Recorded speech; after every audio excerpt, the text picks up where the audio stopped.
Good morning, Susan.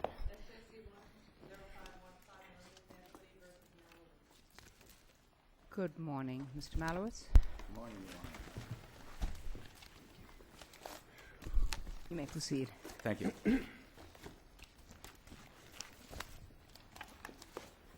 The matter before the court is the result, as I see it, of an attachment that I brought on December 3rd, 2002, in behalf of my client, Deborah Abrams, in the Middlesex Probate and Family Court. I brought the action because it was my understanding that the automatic restraining order, Rule 411, as promulgated and put in effect in 2000, applied to all assets of the parties. The parties were in the midst of a divorce, and all of their assets, both real and personal, were automatically restrained by Rule 411. But wasn't the property the asset of the company? The company, Millennium, in title owned the property. There were 3 named partners as of December the 3rd. It's our position, my position, that... So aren't there other mechanisms to attach, like a bill to reach and apply? Aren't there other ways of, or a trustee process, other ways of attaching property that Mr. Rabinovitz actually owned, or that he was expecting to receive as a result of the sale? There are other ways. So why didn't you pursue one of those? It was received a phone call on an emergency basis on December the 3rd, 2002, in the midst of litigation where the defendant, Mr. Rabinowitz, had been less than forthcoming, as found by Judge Fahey.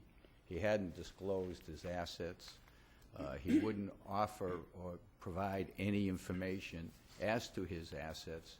And what appeared to be a large asset, which was a piece of property at 480 Washington Street in Brighton, was the sole asset of Millennium. As of December the 3rd, one of the partners was in bankruptcy. He had no interest in the property. The other partner, Mr. Stevenson, was in effect being locked out.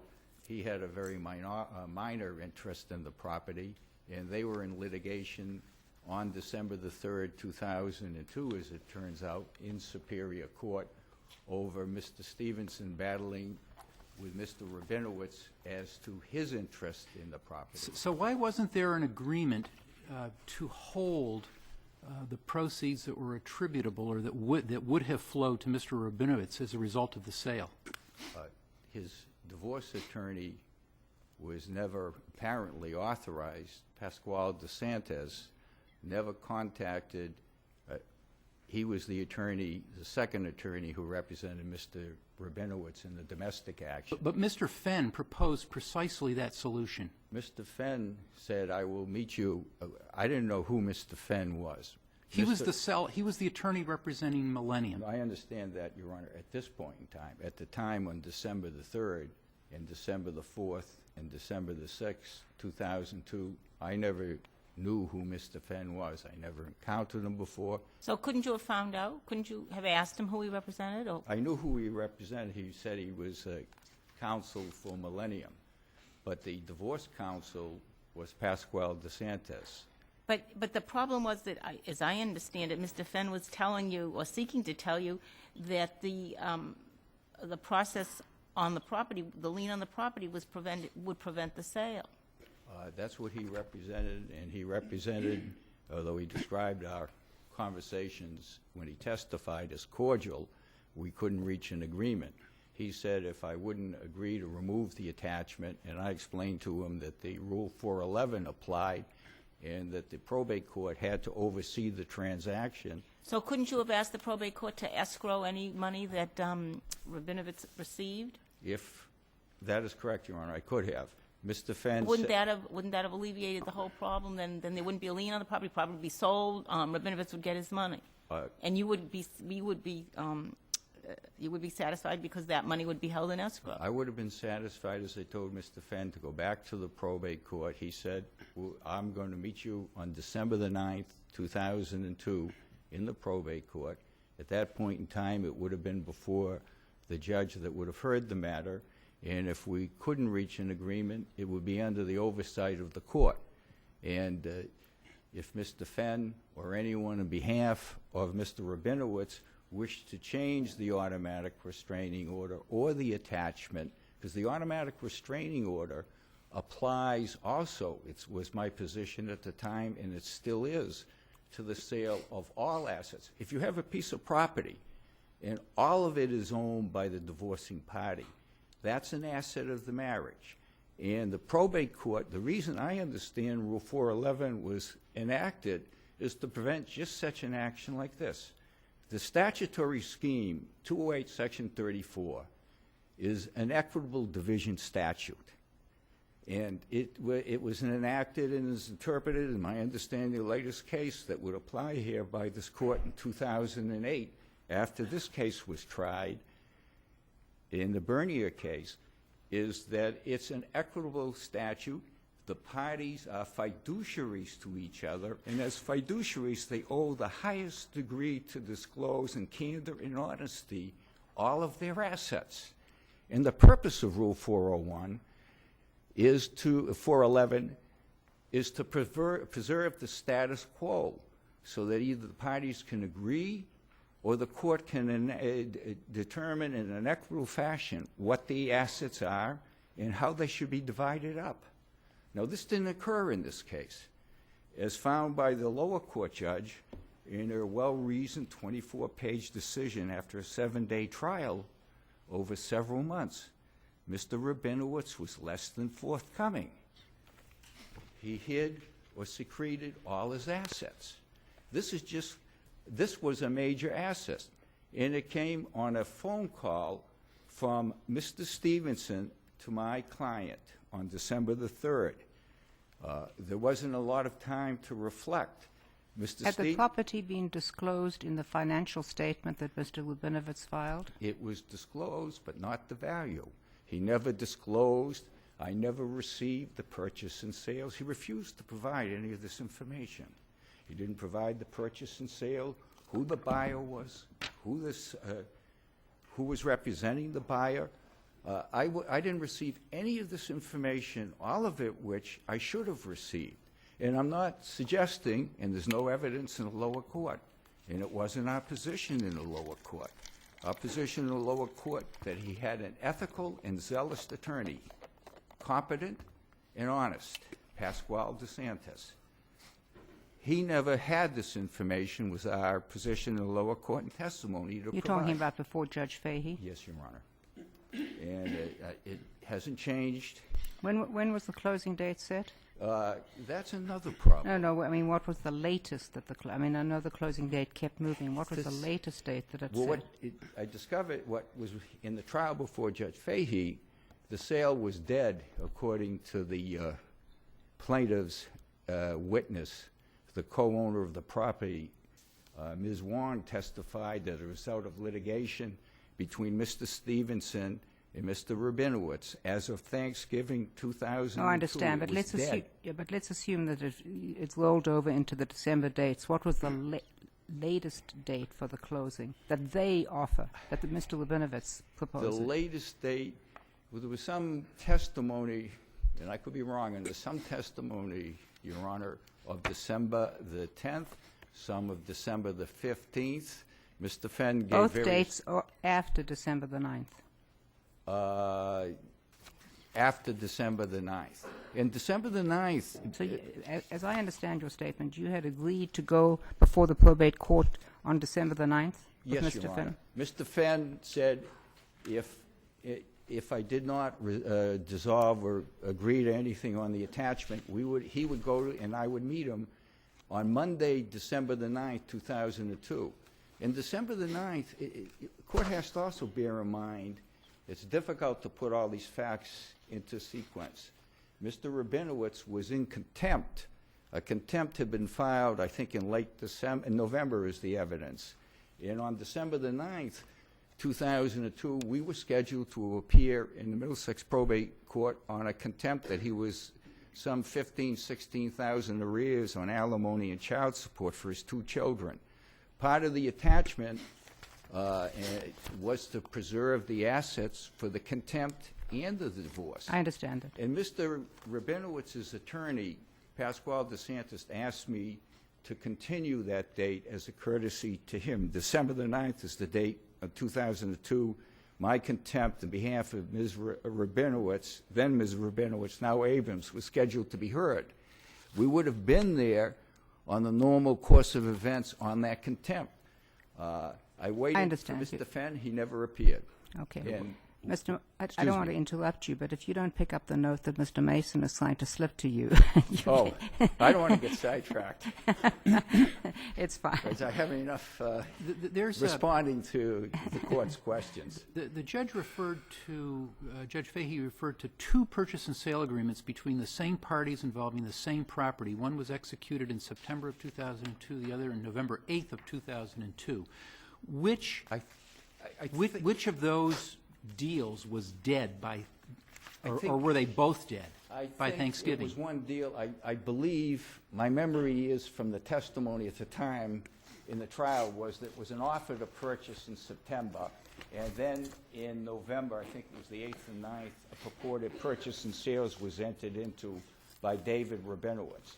David Rabinowitz was the sole source and control of Millennium. Which of those deals was dead by Thanksgiving? Both. Well, it was one deal. It was the offer to purchase by Fargo, which it was Etta Wong was the principal of, one of the 2 principals. My memory is it was, and it's in the transcripts of the trial, the September, and it's confusing because it was an offer to purchase by Fargo, okay. And then it was changed to a purchase. It was then proceeded to a purchase and sales. Was there an attempt to impeach Ms. Wong's testimony about the deal being dead with the 2 letters or emails that Mr. Fenn was not able to testify about that he had received from Fargo to the effect that they were confirming a closing date of December 10th? Etta Wong was the witness for the plaintiffs, and she was proffered as their witness that would buttress their case. She was not cross-examined, is my memory, on anything. I believe the transcript would show Attorney Sinsheimer tried to establish that she wasn't clear on that the sale was dead as of November 28, 2002, by attempting to establish she didn't know the date, the exact date of Thanksgiving. She said the deal, her testimony was it was dead as of Thanksgiving 2008. She didn't know the exact day of the week when she was testifying in 2006 that it fell on November I believe, 28th that year. So Attorney Sinsheimer, is my memory, tried to cross-examine his own witness to establish that she didn't know the date and was confused that the sale was dead as of that date. And I take it that there were no other witnesses called on that point. For example, the lawyer for the buyer was not called. That's correct. That's very interesting, and we commented on that. I think, excuse me, I think that leads only to one conclusion, that the buyer's attorney would not have substantiated the position. What do you have to say about this finding of the Superior Court judge, passing the fact that I'm not sure I understand how the letter from Mr. Fenn becomes evidence on which she makes findings, but passing that fact. In her memorandum and order on Fenn's emergency motion to intervene, she says, she amends her findings, and she says that she accepts that Fenn asked Mahlowitz to allow the sale to go forward and to instead attach the proceeds due to Rabinowitz from the sale. That's what we were going, as I understood it, to court on December the 9th, 2002, Right. Either to agree or not to agree and have the oversight of the court on the property that we thought was part of the divorce. Well, I know that you said that before when I asked you a question, but that doesn't, her finding isn't that you made some agreement out of court. It's that he asked you to let the sale go forward and instead attach the proceeds. All we attached all I attached and sought to attach was the David Rabinowitz's interest in the property. Yes, I- but she found that Fenn asked you to just attach the proceeds, and why couldn't you have done that? And that would have solved everything. Well, I don't care that he didn't show up in court, that isn't part of her findings.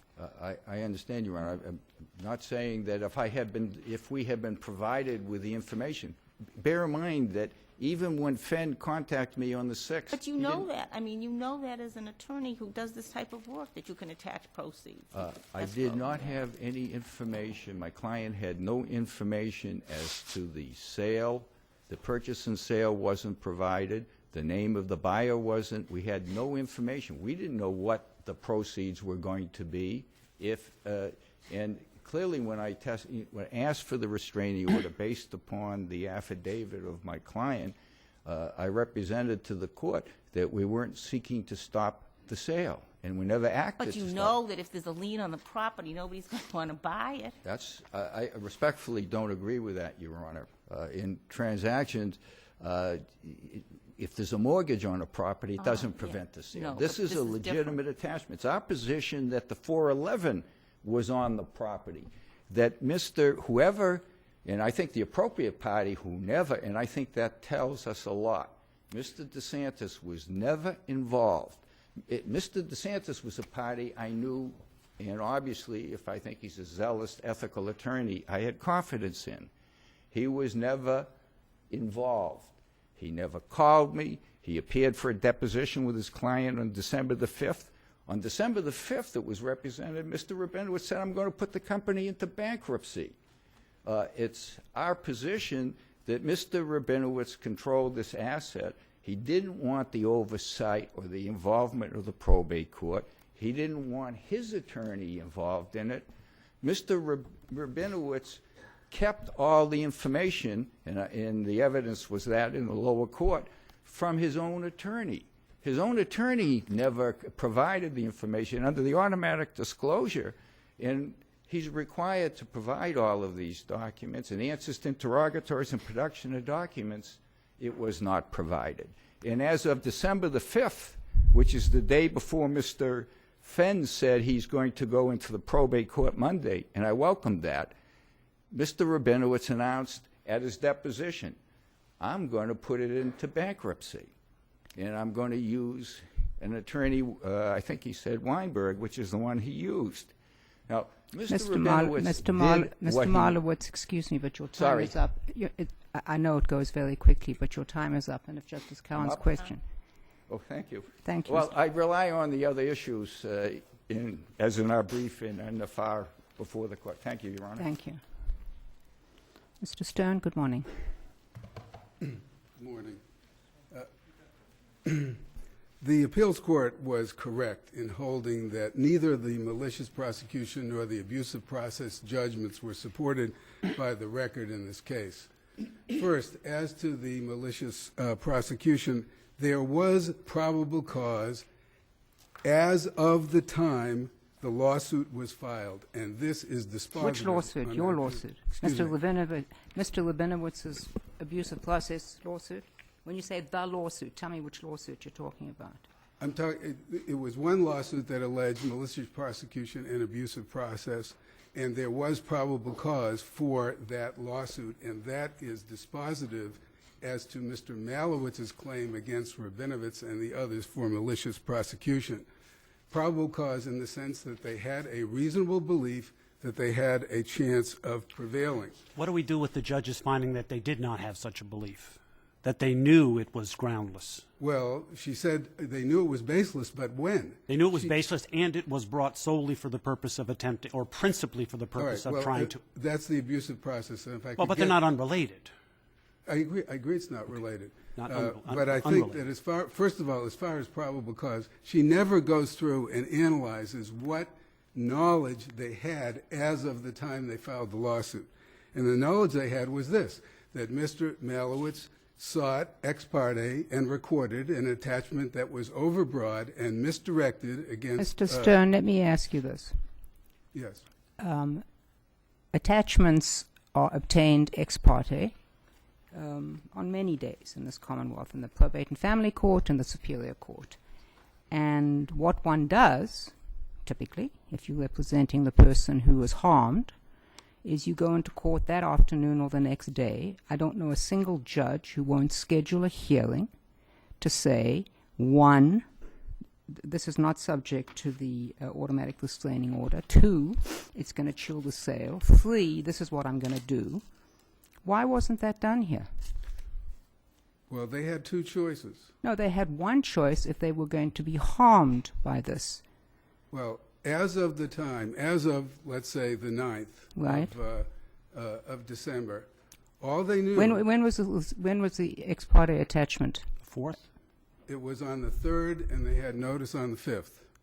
Okay. All right, and and on the 5th, Mr. Fenn writes to Mr. Mahlowitz and says, But why aren't you not in court that day? If the sale is closing, let's assume Mr. Mahlowitz has made a mistake, and let's assume that the probate and family court judge has made a mistake. Was this before a single justice? Was this a single assigned case in the probate and family court? I believe so. But I'm Okay, not so this sure is a about that. judge who has familiarity with these parties, right? That's true, Your Honor, but here's the point that I'd like to make. First of all they have is that the judge has issued this attachment Right. in the name of Millennium. Now, Mr. Fenn and the others do not know at that point that Mr. Mahlowitz, that the judge has said basically do not interfere with the sales. As far as they know, But you're not answering my question. You go into court. You get before the judge. I don't know a single judge who won't order an emergency hearing. If somebody comes in with an affidavit that says, this has been wrongly issued, it's the wrong party, you don't have the controlling interest, I don't have access to any funds, you go before a judge, but here's the problem. They have a drop-dead date of December 10th right? to go into bankruptcy court. 6th, This- 7th, 8th, 9th, 10th. No, there's a weekend intervening. Well, The 9th is a Monday. All Fine. right? So they have 6th to, and 9th. well, all I'm saying is if they go in to bankruptcy court, to probate court first and do not get this, Well, they run the risk. They may not get They it. being who? They, Rabinowitz. Millennium. If Millennium goes in, I have the same question that the Chief Justice just asked you, and I don't understand your answer. You're saying that the strategy was that if you go into probate court and you don't get it, it's going to hurt Millennium in the No, bankruptcy they may not court? have enough time. Enough They- time for what? To go into bankruptcy court, they have to be in To bankruptcy. show up that day, Mr. Stern. Well, I can't tell you what the considerations were about not. I know you can't show up the considerations, but you call the divorce lawyer, you call the winners, you say, what is this? Because you know that it's in the name of the caption, and you go in. Maybe you don't get an order that day, but maybe you do. And if time is the problem, then couldn't you tell the bankruptcy judge on Monday, or whatever day, Monday or Tuesday, that we are waiting for a decision from the No, Superior you Court or can't, probate because you court? have a statutory 20-day notice period. Which you tell the judge in the probate and family court. Well, all right, And maybe, the probate and family court says to the parties, go right outside, right now, get an order that says any proceeds will be deposited into the First National Bank or the Fleet Bank or whatever bank it is, and I'm attaching that, correct? Your Honor, maybe they could have done that. Maybe they, if they ran around, they could have done this in time. But the issue here is whether their failure to do that was somehow fraudulent, going to bankruptcy court was somehow fraudulent, contemptible, unethical, all the things that Judge Fahey found that they were, upon which he premised the finding that Mr. Zappo ultimately had an ulterior motive. Well, the failure, however, certainly is evidence that the deal was dead anyway, because if the deal was alive, it clearly could have been cleared to go forward with just one simple step. So it is evidence that the deal, in fact, had already died. I don't think so. The point of going to the bankruptcy court was to make the deal happen. This is a very routine maneuver in which the attachment transfers from the real property to the proceeds. Attaching property of divorcing spouses when they're in contempt is also routine. So you know there are various pieces, the tic-tac-toe, you have to put the X's and the crosses together. But what I don't see, and I'm just asking you, is why was there no action in the probate and family court from your client? I mean, it jumped right out at me, Mr. Stern, so give me There some... was a very, very small window, Your Honor. Very small window. Oh, boy, I've They had windows smaller than that. On real estate attachments, on deals that are about to be sold, when you suddenly hear... In any event, as I come back to the point, Yeah. which is, did they have probable cause to believe that Mr. Mahlowitz was acting improperly when he obtained this ex parte attachment and refused to agree to take it off once he was told that it is against the wrong party, that we will agree to... clearly, was this a closely held corporation? Pardon me? Was this a closely held corporation? Yes, it was. And what was proffered in its stead, rather than an attachment? Mr. Fenn suggested escrowing the proceeds. He also suggested that, he said, go ahead and I don't care what kind of order you get against David Rabinowitz.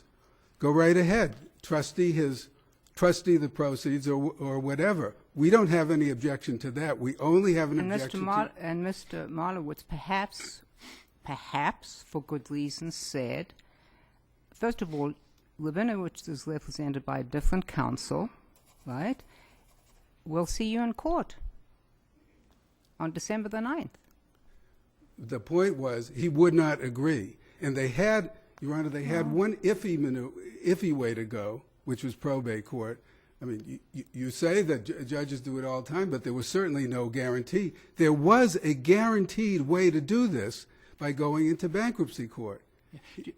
Well, that would just protect the property from the creditors. If that would enable the property to be sold. Well, protect it from the creditors. Whether it ultimately got sold might be a different Did story. Mr. Mahlowitz know how many liens, how many mortgages, first, second, third, fourth, fifth mortgages were on this property? Had he been given the information so that he could agree? Mr. Mahlowitz knew that it was a fair price. He told that we now know, or after the fact, we know from the transcript of what happened. Mr. Stern, let me ask you this. You keep saying that we had the wrong property, but as I understand it, Mr. Rabinowitz, at least Mr. Mahlowitz said today, Mr. Rabinowitz listed what on his financial statement? He listed his interest in Millennium Equity Holdings. And isn't that what Mr. Mahlowitz attempted to attach? It might be what he attempted to attach, but it's not what he did attach, because he attached property in the name of Millennium Equity Holdings, which, as Justice Cowan observed, is a lien on the property which would prevent any buyer from going through with that sale. Well, it might or might not. Depends what gets worked out. Pardon me? It might or might not. It depends what is negotiated, correct? In other words, it's a lien like any other lien. Well, it doesn't necessarily chill a deal. Well, Your Honor, if there could be any ambiguity, it certainly was none when Mr. Fenn told Mr. Mahlowitz, this is what it will do, and Mr. Mahlowitz wouldn't agree to back off. Well, Mr. Stern, there's one sentence in Judge Fahey's findings that I'd just like to read to you. It says that although David Rabinowitz and his divorce attorney spent the entire day of December 5, 2002 at the defendant's office, there was no discussion about the valid attachment. I mean, wouldn't that have been an ideal opportunity to try to resolve this so that the commercial deal could go through and they could escrow the money? First of all, that's literally not true. That was a deposition. That was what he was doing, and there was question and answer in the deposition about it, which is quoted in our brief. No, but that wasn't Justice Spina's question. Justice Spina's question was they were there for the whole day. Wasn't that an appropriate opportunity to try, the divorce attorneys is there, work out a deal with respect to the attachment, not what did he testify to? But it's not as if he says, look, I was on the West Coast or something. The attorney for Millennium was not there. This was a deposition in the divorce case. Oh, it was an attachment in the divorce case. All right. And it's the same client. So Rabinowitz says, this is what I'm going to do. There were a lot of things that could have been done that might have avoided this problem. But the point Fair here to say is... this case got messed up at several points. Pardon me? I said it's probably fair to say this case got messed up at several points. Yes, I think on all sides. But the question here is, was there probable cause to believe that Mr. Mahlowitz had done something wrong that he shouldn't have? Did they have probable cause as of the time that they filed the lawsuit? That's number one. Number two, was the sole or predominant motive of Mr. Rabinowitz and the others the desire to disqualify Mr. Mahlowitz from the case? Or did they have some other legitimate reason, which was an equal or greater motive in the case? And all of that, Judge Fahey's finding of that was entirely premised on the idea that Mr. Mahlowitz did this only because he wanted, Mr. Rabinowitz did it only because he wanted to remove Mr. Mahlowitz from the case. And you're saying there's no basis in the evidence from which the judge could have concluded that? Well, here's what she said it was, that at the time in the spring of 2004, when Mr. Rabinowitz is preparing to file the lawsuit, he has this long, acrimonious call. Yeah, you're gonna need a new lawyer. I'm getting your lawyer. You're gonna need a new lawyer after I'm done with you, essentially. Well, it's a long call about, acrimonious call about everything under the sun, and at the end of it he says, and by the way, you're going to need a new lawyer. Mr. Stern, this is not the opportunity to go through the evidence. The answer is you saying that there's no basis to support Judge Fahey's finding. A, there's no basis. B, her findings themselves are completely infected by a flawed legal reasoning in which she completely conflated Millennium Equity Holdings and the desire to sell the Millennium property with the property of Mr. Rabinowitz. And you can actually see that at the point in which she makes that, comes to that view, she decides that Mr. Weinberg, Mr. Fenn, and everybody else are doing something fraudulent, that they're perpetrating a fraud on the probate court. And from then on, it's curtains for Mr. Rabinowitz. Well, I just have one question. Do you have any explanation, can you help me, how Mr. Fenn's letter becomes the basis for a finding? Mr. Fenn's letter with his motion to intervene? I can understand how the motion to intervene could be allowed or denied, but how does the letter become evidence? Which letter? Mr. Fenn offered to testify to what was in all these letters, and that was excluded. And he wasn't allowed. And that was excluded.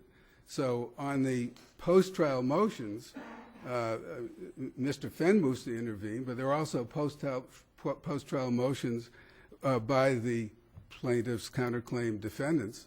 And what Judge Fahey winds up saying in this sort of remarkable holding, if you will, which is, I'm not reopening the evidence, but I'm amending my findings. And then she quotes these letters. So I think in practical effect, what she did do was to reopen the evidence and accept them at that point. This is the evidence that would have come in had Mr. Fenn been allowed to testify what he certainly should have been allowed to testify to. Thank you, Mr. Stern. Your Honor, Good morning, Mr. Kelster. Zoppo and Millennium. Just a couple of points. After Mr. Fenn's letter of December 5th and Mr. Weinberg's letter of December 9th, going into bankruptcy court was the only feasible alternative. Mr. Fenn's letter of December 5th? December 5th. That's Exhibit 70. I don't have it in front of me. I believe so. Let me ask you this. What was the date Mr. Fenn said in his letter the transaction was going to go forward? I think you have it right to your left. It's Exhibit 70, in which he says the attachment will kill this sale. We ask you to modify it. Which is scheduled for? Does he say when it's scheduled for? December 10th? No. I don't. Yes. He says the property is scheduled to be sold on or after December 10th, 2002. Going into bankruptcy court provided certainty. There's an automatic stay. The property gets sold. All the money's put into escrow. When Millennium, at least, which had Wait, I don't understand. How does the property get sold if the buyer has already said he's not going to sell if there's an and he's not going to buy if there's an attachment? Well, the property can be sold, and then all the proceeds are put into escrow, and then the bankruptcy court decides what happens to the But proceeds. it can't be sold if the buyer refuses to buy. Well, in bankruptcy, remember the buyer did buy the property in bankruptcy later. So the bankruptcy essentially removes the attachments temporarily, decides which are valid and which aren't valid, and parcels out the proceeds, and the buyer then gets clear title. The probate court was a new court to Millennium and Zoppo. it seemed the probate judge had allowed this attachment. I'm sorry, the probate court was what? Was an unknown court to Mr. Zoppo. What do you mean and was an Millennium. unknown court? Unknown in the sense that they had no standing in that court. They hadn't been into that court. They weren't involved in the divorce in any No, but fashion. they had a controlling shareholder who certainly was familiar with the court. But Millennium itself had no standing in that court, and all they Well, knew wait, at the how time. can you say that when their property had been attached? No, but all You they mean knew. Millennium could not go into court and say, you know, Your Honor, there's been a terrible mistake here. You've attached our property, and it should be Mr. Rabinowitz's property? They couldn't do that? No, Your Honor, certainly they could. But all they knew at the time was that the probate court had allowed this attachment. So, yeah, They I didn't know understand. if they went into the probate court what decision would be made when. But Would it was be allowed made- ex parte. Are you saying that it was allowed ex parte, so there wasn't a showing by the other side? Are you saying that they didn't want to go into probate court because it was a court they didn't know, they weren't familiar with the dealings of it, like they are familiar with bankruptcy court? They didn't know the court. They weren't involved in the divorce. But- and but- I it don't looked mean by like the didn't know probate the judge had court. allowed the attachment. So they needed to facilitate the sale, and the bankruptcy court provided certainty. I understand that that may have been a preferred action, but it doesn't explain why they didn't immediately tell Mr. Rabinowitz to go into court. I mean, he's the controlling shareholder. Well, This they is not did- this is yeah. not a publicly traded company, correct? It's not, Your Honor, but they did write 2 letters from 2 attorneys saying... To his divorce please, attorney? From, To his divorce was his not divorce from the divorce attorney, from the business attorney and the real estate attorney involved in these transactions, and they did say, please modify the attachment, attach Mr. Rabinowitz's proceeds. And how would the attachment read? I'm sorry, Your Honor? How would the attachment read? I'm- Draft me the attachment. Yeah. I don't know when the sale is going to be. I don't know to whom the sale is going to take place. I don't know any of those things, but attach whatever comes out of any hypothetical sale. Yes, in fact, Mr. Fenn said in his letter, the proceeds are going to be held by an attorney. It happened to be me because all of the partners trusted me, and I was supposed to hold the proceeds and only distribute them if and when there was an agreement about their distribution. And Mr. Fenn... But that's an agreement among the partners. That's not an agreement with Mr. Rabinowitz's not yet former spouse. But that agreement was explained to Mr. Mahlowitz. The only point I'm trying to make is from Mr. Zoppo's perspective and Millennium's perspective, going in the bankruptcy court seemed like the right thing to do because it gave you certainty and protection. But I don't understand, and I'm sorry, Mr. Kelson, but you haven't explained to me, and maybe I just don't understand how bankruptcy court works, but why do you keep saying that the bankruptcy court would provide for the sale? How can they assure that there's a sale if the buyer doesn't want to buy?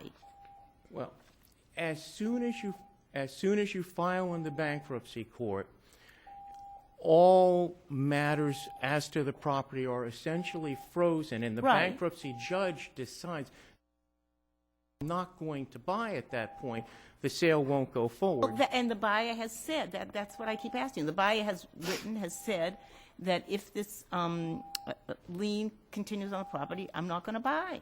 Yeah. Well, So how does going into the bankruptcy court assure you that the sale will go through? the bankruptcy court provides free and clear title. It takes all of the attachments and liens off. It decides who gets paid what based on the evidence and hearings, and it allows the sale to go forward because there's free and clear title. Your Honor, I understand that. I know your time is up, and I don't think it's linked to this. Is there, Mr. Kordoff, is there a fire alarm? Okay, thank you. I understand that argument. It's still, you know, that maybe that's what Mr. Stern said when they had one of two alternatives. It seems to me, though, that, you know, not to bring this to the attention, I mean, this might have been resolved far more quickly than taking the drastic step of going into bankruptcy by going before a probate and family court judge. clearly, if Mr. Zoppo and Millennium had known what the judge in the probate court had said, he said, I want the sale to go forward, this doesn't interfere with the sale, they would have gone right to probate court. They had no way of knowing that. But All they they could, knew there was a the very probate simple court. way to find that out. Oh, they found that out much, much later. Said from there tape was a transcript. very simple way to find that out. Go into court. Go into court. And if the judge had disagreed with them, they could have filed for bankruptcy. They had very, very little time. And Mr. Weinberg wrote on December 9th and said, please talk. Remember, Mr. Mahlowitz did not call back Mr. Fenn, didn't communicate with him or Mr. Weinberg. Your Honor, if I could just... Why, they had an agreement to meet in court on December 9th, and Mr. Fenn never showed up. That's right. Mr. Fenn didn't show up, and he apologized for not telling Mr. Mahlowitz that. He said, I thought that when he saw I didn't file any papers, he'd realized that I was not going into the probate court. But remember, on December 5th, at the deposition of Mr. Rabinovitz, he said, it looks like we're going to have to file bankruptcy. And then on December 9th, the same day Mr. Mahlowitz was in court, there was information provided to him by Mr. Weinberg that they were going into the bankruptcy court. So at that time, it had shifted from the probate court to the bankruptcy court. Mr. Kelston, I hate to tell you this, but your time is up. Your Honor, let me just, if I could make just one other comment. Mr. Mahlowitz said nothing about Mr. Zoppo, and that, I think, is critically important. I Mr. take Zoppo your was absolutely I take an your point. afterthought. I take your point. Good. Thank you, Your Mr. Honor. Kelston.